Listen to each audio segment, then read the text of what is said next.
ஆட்சி செய்வார்கள், உயிரோடு இருப்பார்கள். நல்லா கேட்டுக்கொள்ளுங்க. இதுதான் உதாரணம், இதுதான் காரணம். இந்த நாட்டில்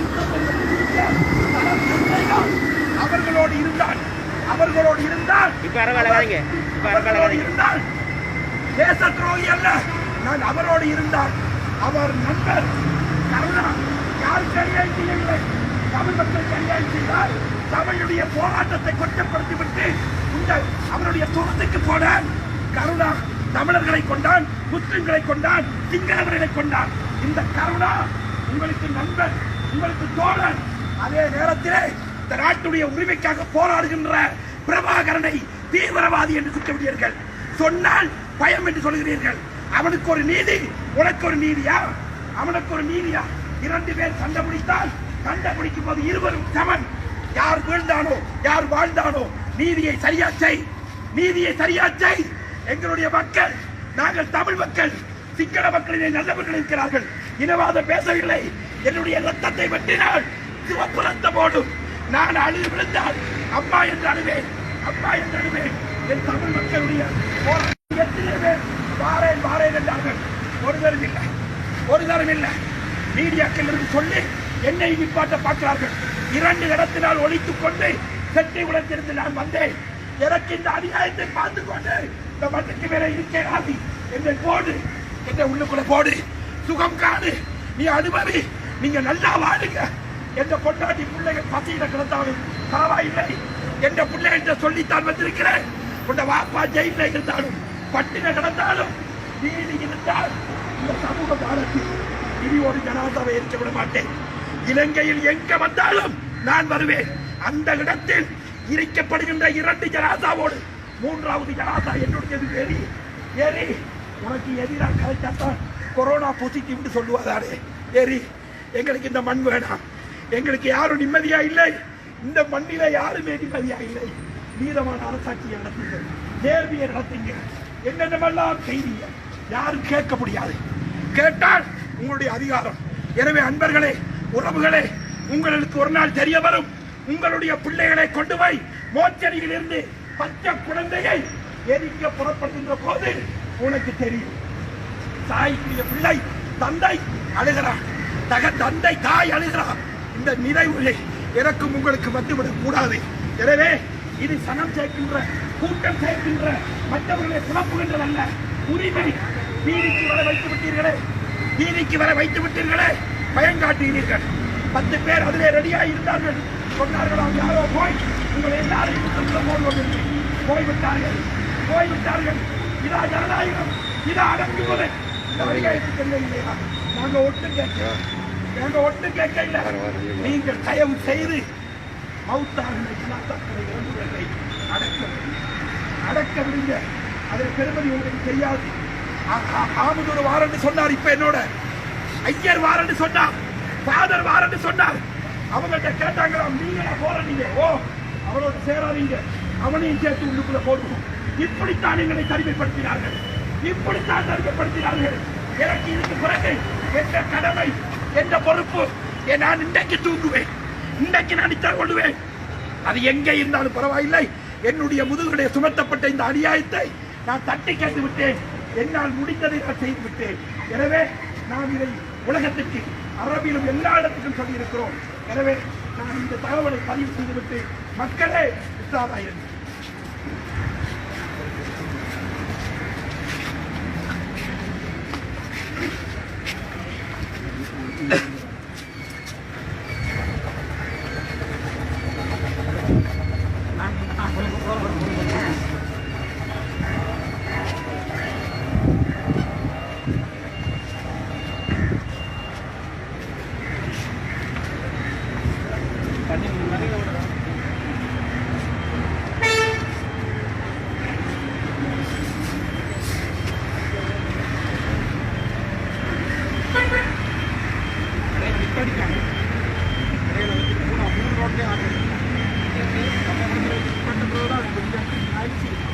பரவாயில்லை, 10 நிமிஷம் அநியாயத்துக்கு இப்படி இருக்கேன், இப்படி இருக்கேன்.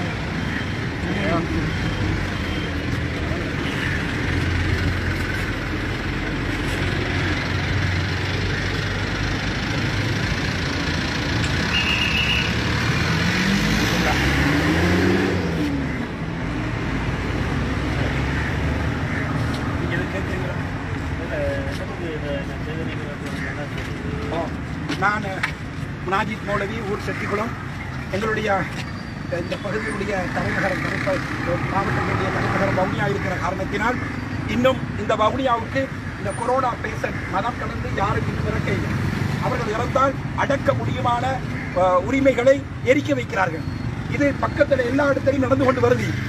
அந்தந்த இடத்துல யாராவது எரிக்கப்பட்டால் அவர்களுடைய குடும்பம் மட்டும் நின்று அழுகுது, புரளுது. பிஹெச்ட கேட்டால் பிஹெச் சொல்றாரு எங்களுக்கு தெரியாது, நீங்க அங்க கதைங்க. ஒவ்வொருத்தரும் சாட்டி சாட்டி இந்த படத்தை ஓட்டுகிறார்கள். எனவே உலக சுகாதார மையத்தோடு அரபு, ஆங்கிலம் மற்ற இதுகளோடு நான் பெரிய ஒரு லிங்கை வச்சு கேட்டிருக்கிறேன். அவர்கள் சொல்கிறார்கள் இந்த கொரோனா நோய் உயிர்கொல்லி நோய் அல்ல, உயிர்கொல்லி நோய் அல்ல. சளி, தடுமல், காய்ச்சல் போன்ற இவைகள் வரும். அதற்கு உரிய முதல் பெஸ்ட் எய்ட் ட்ரீட்மெண்ட் தான் அவர்கள் மாஸ்க் அணிந்து கொண்டு இன்னென்ன பிற விடயங்களோடு கைகளை கழுவிக்கொண்டு தூரமாக இருந்து இருப்பதுதான் ட்ரீட்மெண்ட். காய்ச்சல் எல்லாருக்கும் வரும். எத்தனையோ ஆயிரம் பேர் கொரோனா என்று சந்தேகத்தில் பிசிஆர் பரிசோதனைக்கு போய் நெகட்டிவ் என்று வருகிறார்கள், பாசிட்டிவ் என்று வருகிறார்கள். பாசிட்டிவ் என்று வருபவர்கள் மருத்துவம் செய்து திருப்பியும் அவர்கள் நெகட்டிவாக வருகிறார்கள். எனவே யாராவது ஒருவர் இறந்தால், எந்த வைத்தியராவது இதுவரைக்கும் அவர் பாசிட்டிவ்ல தான் இறந்தார், இந்த கொரோனாவின் காரணத்தினால் இறந்தார் என்று நிரூபிக்கவில்லை. கதைக்க விடுகிறார்கள் இல்லை, கொண்டு போய் மணித்தியால கணக்குக்குள்ளே அடைக்கிறார்கள். யார் இந்த அரசுக்கு பிடிக்காதோ அவர்களுக்கு பாசிட்டிவ் என்று சொல்லுவார்கள். துணிந்து சொல்கிறேன், அவர்களை மணித்தியாலம் இல்லாமல் எந்த பரிசோதனையும் இல்லாமல் கொண்டு போய் எரிப்பார்கள். இதுதான் இவ்வளவு நாளும் கண்ட நாம் அனுபவம். எனவே எல்லோரும் கவனமாக இருக்க வேண்டும். காய்ச்சலா, நோயா, வருத்தமா நாம் பார்த்துக் கொள்ள வேண்டுமே தவிர நம்மளை நம்பிய வைத்தவர்களிடம் போங்க. தயவு செய்து இந்த அரசாங்கத்தின் கீழ் இருக்கிற கையாட்களை நம்பி போவாதீர்கள். பாசிட்டிவ் என்று சொல்லுவார்கள், அவர்களுடைய சட்டப்படி அவர்களுடைய அதிகாரத்தின் அடிப்படையில் கொண்டு போய் எரிப்பார்கள். இது பெரியதொரு அநியாயம். இது மக்களை கூப்பிட்டு இனம், மதம், மொழி கொண்டதல்ல. இலங்கை நாட்டிலே ஒட்டுமொத்தமாக நடக்கப்படுற அநியாயத்துக்கு எதிரான குரலாக இதை நான் சொல்கிறேன்.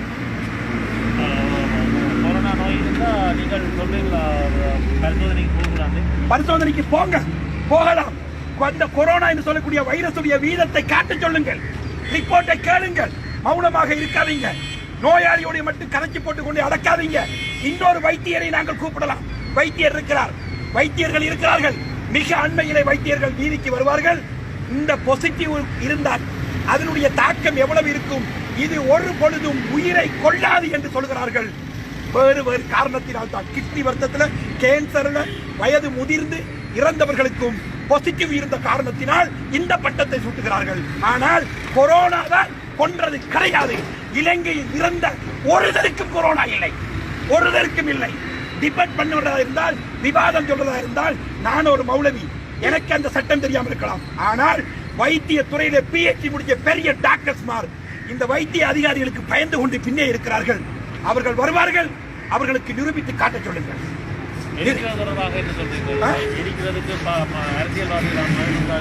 கண்டிப்பாக எரிக்கிறதுக்கு எதிர்கட்சி கதைச்சால், உதாரணமா சாணக்கியன் ஐயா அவருக்கு இறைவன் அருள் செய்யட்டும், இறைவனுடைய பாதுகாப்பு கிடைக்கட்டும். அவர் நேர்மையாக கதைச்சார். கூலிப்படைகள் அதுக்கு எதிராக கதைத்தார்கள். நீங்கள் எல்லாம் பார்த்திருப்பீர்கள். 1 லட்சம் பேர் தாண்டி அதை பார்த்திருக்கிறார்கள். எனவே அரசியல்வாதிகள் கைப்பொம்மைகளாக இருக்கிறார்கள்.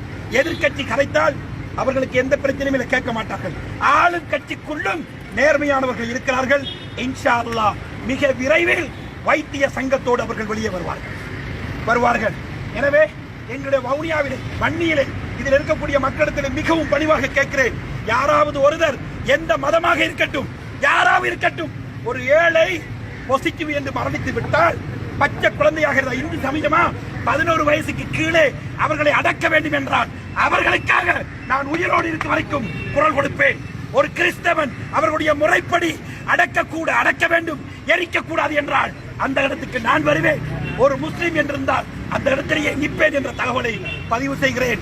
மதம் அனுமதிக்கிறது, எரிக்கத்தான் வேண்டும் என்றால் மதத்தோடு சண்டை பிடிக்கிற பெரிய அறிவாளி நான் கிடையாது என்பதை இந்த தகவலை நான் பதிவு செய்கிறேன்.